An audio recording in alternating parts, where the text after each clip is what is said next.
Oi, pessoal! Hoje, na aula de ciências, vamos resolver uma questão sobre o método científico. Sabe aquele processo legal que usamos para entender o mundo ao nosso redor? Pois é disso que estamos falando. Então, temos 4 opções. A. Fala sobre formular uma lei a partir de observações casuais. Isso aí não faz sentido, né? A gente precisa ser mais cuidadoso. B. Fala sobre repetir experimentos para garantir a consistência dos resultados. Essa parece boa, porque, precisamos garantir que as coisas sejam confiáveis. C. Sugere que devemos ignorar dados que não batem com nossas hipóteses. Isso é furada, porque a ciência sempre leva em conta todos os dados, mesmo os inesperados. D. Diz que podemos aceitar teorias sem testar. Isso aí é loucura, né? Precisamos testar as coisas para ver se estão certas. A resposta correta é a letra B. Afinal, na ciência, a repetição dos experimentos é super importante para validar os resultados. A questão se refere ao modelo atômico proposto por John Dalton, que foi um dos primeiros cientistas a estudar os átomos. A pergunta quer saber qual das afirmações é correta sobre o modelo de Dalton. Vamos explicar as opções uma por uma. A.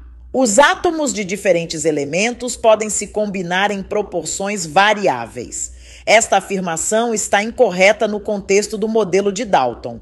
Ele acreditava que os átomos se combinavam em proporções fixas e não variáveis. Quando falamos que os átomos se combinam em proporções fixas, isso significa que uma substância específica é sempre composta pelos mesmos elementos na mesma proporção. No caso da água, sua fórmula é H2O, o que significa que cada molécula de água é composta por 2 átomos de hidrogênio e 1 átomo de oxigênio. Essa é uma proporção fixa. Agora, se os átomos se combinassem em proporções variáveis, como sugerido na opção A, poderíamos ter moléculas de água com proporções diferentes, como H3O mais Plus ou H2O2, mas que ainda seriam chamadas de água. Isso não acontece na realidade, pois essas diferentes combinações formariam outras substâncias, como o íon hidrônio H3O mais ou o peróxido de hidrogênio, o H2O2. Portanto, a ideia de Dalton era que para cada substância, os átomos se combinam em proporções fixas, e é isso que define suas características específicas. B. Os átomos possuem um núcleo denso e uma nuvem de elétrons. Esta afirmação não se aplica ao modelo de Dalton, mas sim ao modelo de Rutherford. O modelo de Dalton não tinha essa estrutura. C. Todos os átomos de um elemento são idênticos em massa e propriedades. Esta afirmação está correta de acordo com o modelo de Dalton. Ele acreditava que todos os átomos de um mesmo elemento tinham as mesmas características. A opção C, que diz que todos os átomos de um elemento são idênticos em massa e propriedades, reflete o que John Dalton acreditava na época em que propôs seu modelo atômico. No entanto, essa afirmação não é totalmente verdadeira hoje, pois sabemos que existem isótopos, que são átomos do mesmo elemento químico, mas com massas diferentes devido a variações no número de nêutrons. Dalton desconhecia a existência dos isótopos. Então, no contexto do seu modelo, a afirmação fazia sentido. D. Os átomos são divisíveis em partículas ainda menores. Esta afirmação também está incorreta no contexto do modelo de Dalton. Ele acreditava que os átomos eram indivisíveis. Portanto, a resposta correta é a opção C. A pergunta está se referindo ao modelo atômico de Thomson, que é chamado de pudim de passas. Vamos analisar cada opção para entender qual é a correta. Primeiro, é importante saber que Thomson pensava no átomo como uma esfera de carga positiva com elétrons dispersos nela, como se fossem passas em um pudim. Esse era o seu modelo. Agora, vamos ver as opções. A. Elétrons giram em órbitas fixas ao redor do núcleo. Isso não corresponde ao modelo de Thomson. Quem propôs a ideia de elétrons girando em órbitas foi Niels Bohr, mais tarde. B. Elétrons estão distribuídos aleatoriamente em uma esfera de carga positiva. Essa é a resposta correta. Thomson pensava no átomo como uma esfera positiva com elétrons, que são negativos, espalhados dentro dela. C. Nêutrons e prótons formam o núcleo central. Essa ideia veio depois, com o modelo de Rutherford. Thomson não conhecia os nêutrons e pensava que o átomo era homogêneo. D. Elétrons e prótons estão misturados uniformemente. Essa afirmação também não está correta. No modelo de Thomson, apenas os elétrons estão misturados na esfera de carga positiva. Os prótons formam parte dessa esfera. Portanto, a opção correta é a B. Questão 4. Tabela periódica. Essa pergunta quer saber como os elementos estão organizados na tabela periódica moderna. A. Por ordem crescente de reatividade química. Essa opção está incorreta. A reatividade química não é o critério principal usado para organizar a tabela. B. Por ordem decrescente de massas atômicas. No início, a tabela periódica era organizada em ordem crescente de massas atômicas, não decrescente. Quem a organizou dessa forma foi Dmitri Mendeleev. Mais tarde, Henry Moseley reorganizou a tabela em ordem crescente de número atômico, que é como a tabela é organizada atualmente. C. Por ordem crescente de número atômico. Esta é a resposta correta. O número atômico é o número de prótons em um átomo, e é assim que os elementos são organizados na tabela periódica. D. Por ordem alfabética de seus símbolos químicos. Esta é uma maneira de organizar elementos, mas não é como a tabela periódica é organizada. Questão 5. Relação entre matéria e energia. Essa pergunta se refere à teoria da relatividade de Einstein e como ela explica a relação entre matéria e energia. A. Matéria pode ser convertida em energia e vice-versa. Esta é a resposta correta. Segundo Einstein, matéria e energia são intercambiáveis, como ilustrado pela famosa equação E de mc2. B. Matéria e energia são independentes e não intercambiáveis.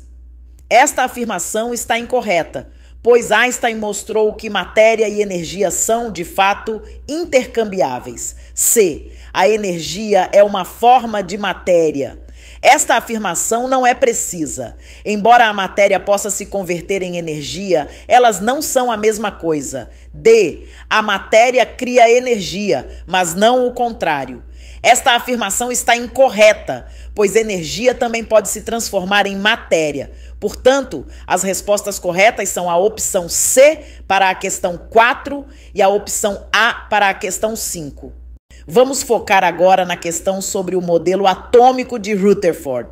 Rutherford conduziu um experimento famoso chamado Experimento da Folha de Ouro.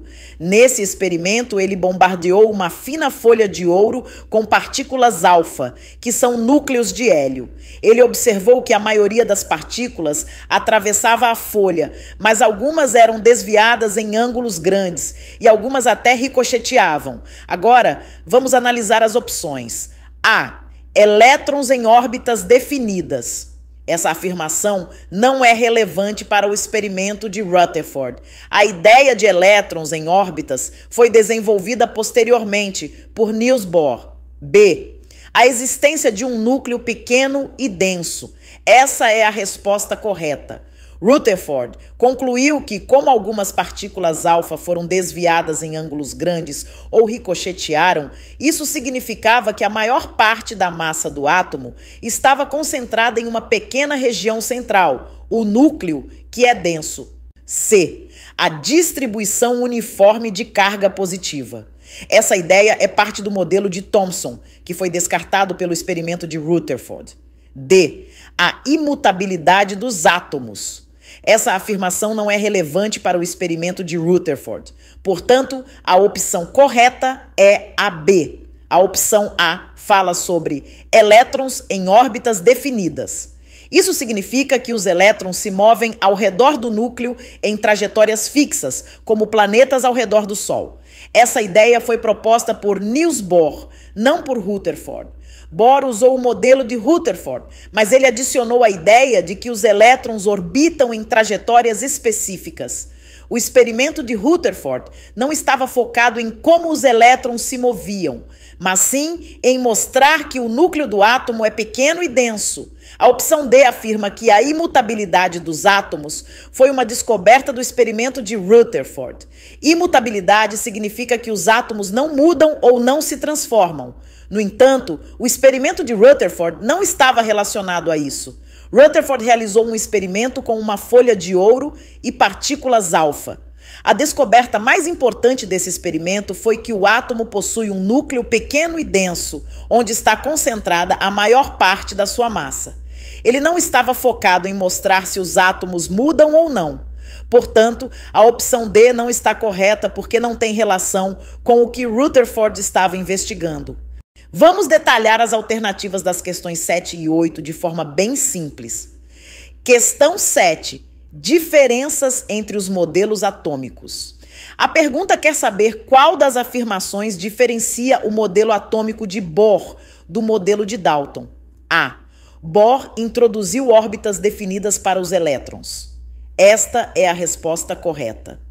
Bohr acreditava que os elétrons giravam em torno do núcleo em caminhos específicos, chamados de órbitas. Dalton, por outro lado, não conhecia essa ideia. B. Dalton propôs que os elétrons possuem carga negativa. Essa afirmação está incorreta.